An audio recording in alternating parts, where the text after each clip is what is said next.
Ooh, folks, I like them big, and I know that you do too. Otherwise, why else are you watching this video? And when it comes to Ford Australia, the biggest that they can give people like you and I is an F-150. And here is the updated F-150 at long last. This facelift has been available over in the States for about 2 years now, but it's taken a little while to get over to Australia for reasons. But here it is, and here is also something new for the range that's arrived as part of the facelift. It is the Platinum variant. It's a new flagship. It costs $164,000 before on-roads, so it's a fair wedge of money, but it also comes with a fair wedge of equipment. The XLT and Lariat are still in the range as well. Their prices have moved up too, but they've also gained a little bit of equipment here and there. Let's dive into the specification matrix and I'll tell you a little bit more about what you get with the facelifted Ford F-150.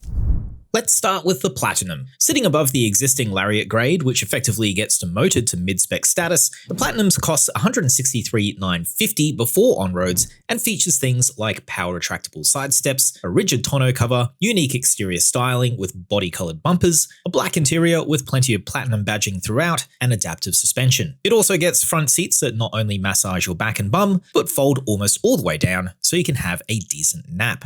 Meanwhile, the Lariat goes up in price to $143,950, scoring the twin-hinged Pro Access tailgate, heated and ventilated seats, and a 14-speaker Bang & Olufsen audio system as new equipment for 2026. But even the base XLT grade gets a decent hike in standard specification too. Prices are significantly up for the XLT, now resting at $114,950. That's the same price for long wheelbase and short wheelbase, by the way. The XLT now flaunts the same 12-inch infotainment and 12-inch digital instrument panel as the Lariat and Platinum. There's also an all-new front end, heaps more USB charging ports throughout the cabin, as well as lights and a 12-volt outlet for the tub. For all three grades, power comes from the same 3.5-litre twin-turbo petrol V6 and takes power to each axle through a 10-speed automatic. Towing capacity is still 4,500 kilos, so no changes there either. But with the Platinum's new suspension promising to cope with lugging heavier loads better than the passive suspensions of the XLT and Lariat, perhaps let's start the drive assessment there. Okay, so besides taking up an egregious amount of room down at the Bunnings car park, F-150s are all about towing. So that's what I'm doing right now. I've got a car on a car trailer behind me and I'm in the F-150 Platinum. There are some other things that you should know about the differences between each F-150. As we spoke before about the introduction of the Platinum, that also brings with it a special suspension that you don't get on the XLT or the Lariat. It's a truly adaptive suspension. It adjusts every, I think, 500 times every second or something ridiculous. And it promises to improve your ride and handling while you're towing or driving sportily or just cruising. And in the tow mode, it does change the behavior of the dampers to try and eliminate that sort of porpoising movement when you hit a bump and you have in some cars, and even in the F-150, without the adaptive suspension, you get that kind of front end wallow, that kind of porpoising effect. So far, I haven't really experienced it in the Platinum with its, they call it CCD, I think. The dampers are continuously something dampers. I forget the middle word there. Maybe we'll put it up on the screen for you, but it does actually seem to work. We did a quick tow of a horse float earlier in a Lariat, which doesn't have that same suspension, and it did feel, I wouldn't say struggle, but the bump recovery just wasn't quite as good as it is in this car. But I do have to put a caveat in there. In this, we are towing about 2,400 kilos in terms of the trailer mass. You've got the trailer itself and the car on top of it, which is a Ford Mustang. And the horse float was about 3.5 ton.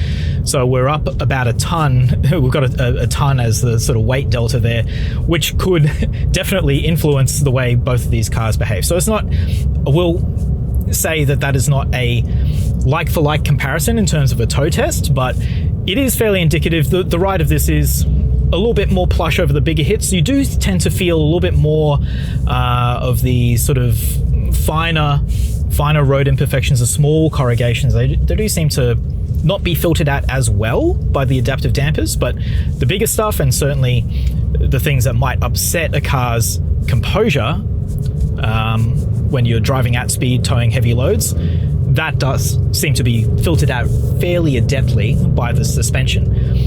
The rest of it, it's an F-150. It works really well. 290 kilowatts of power and 678 Newton meters of torque from a 3.5 litre twin turbo petrol V6. It is not short on grunt. It works really well. We're going up a fairly steep hill at less than 2,000 RPM and 60 kilometers an hour. It's not struggling at all. It is barely raising a sweat. 2.5 tons is not really enough to tax it.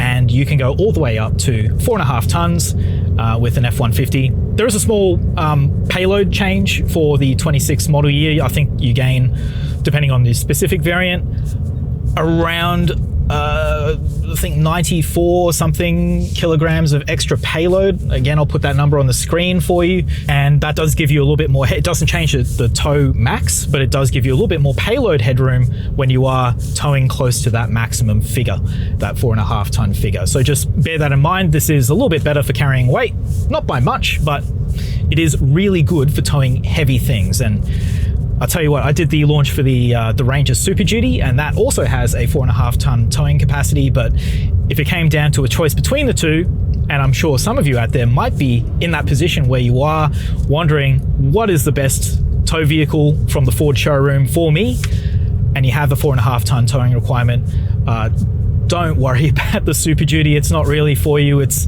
is a slug of a thing. It will tow 4.5 ton technically, but it will do it very slowly and very frustratingly. And it is such a basic thing.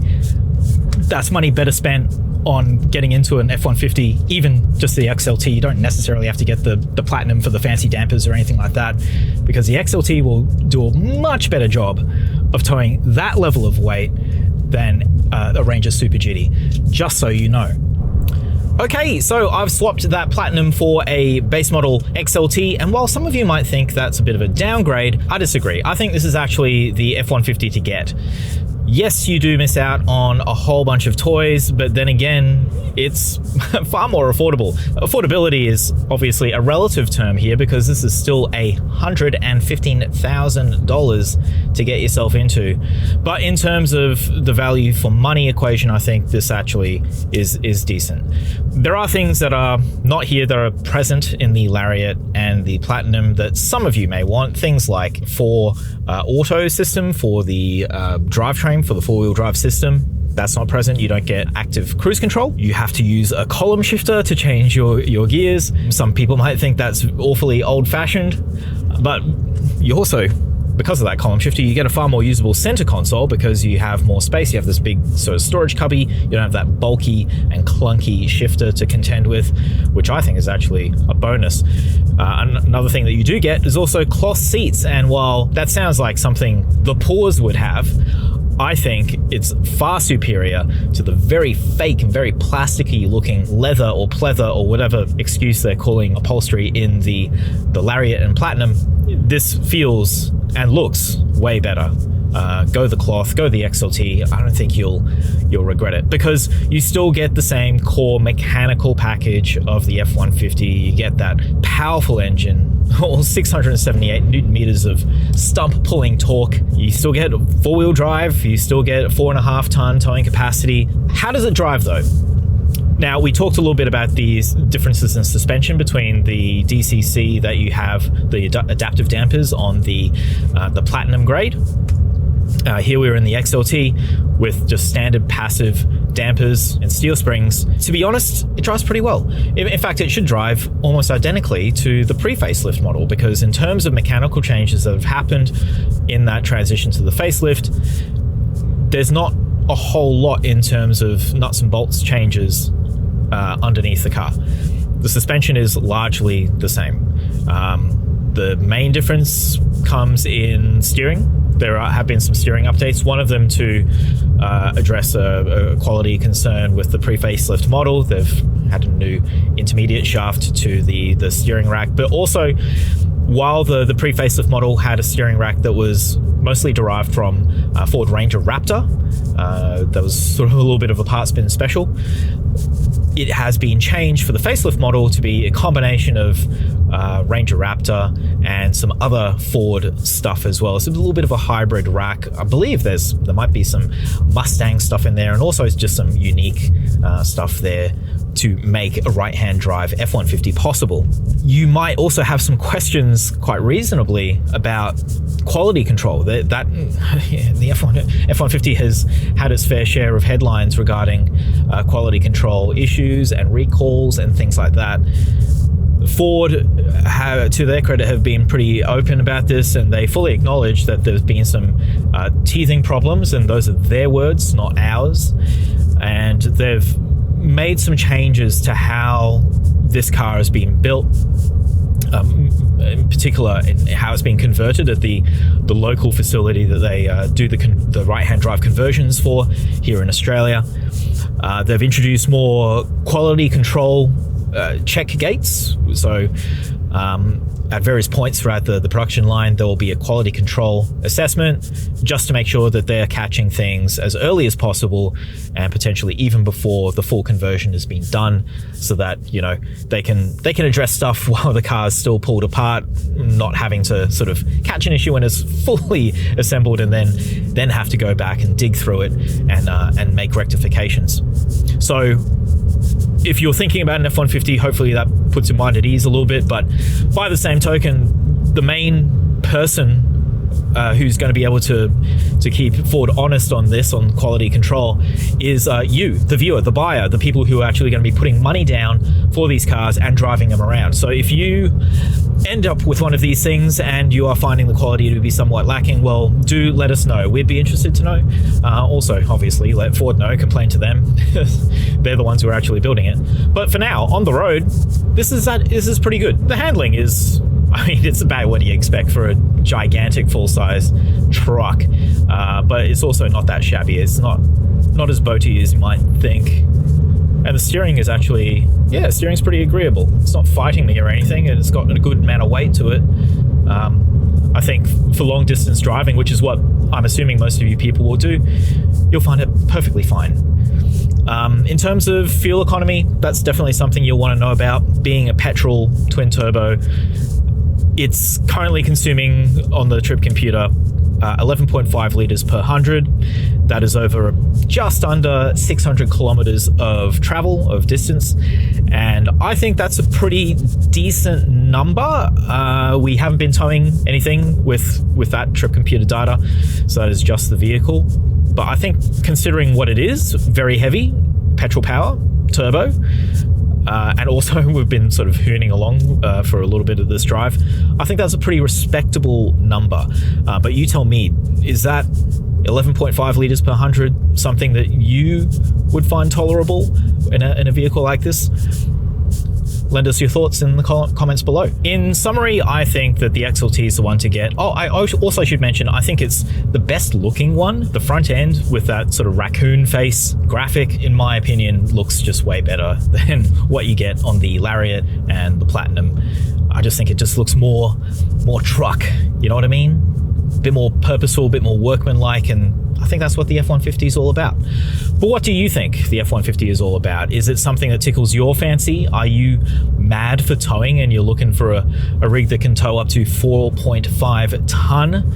And do you think that this is the vehicle for you? Because there are now more than a few choices in front of you in that regard. Does the quality control issues that the F-150 has been having over the past few years turn you off this particular nameplate? Or are you willing to accept and trust Ford on the changes that they've made in that regard? Do you think that they can make this thing into the reliable, dependable workhorse that it really should be? Lend us your thoughts in the comments below. I'm keen to hear about them. But thanks so much for watching. We'll see you in the next one. Goodbye.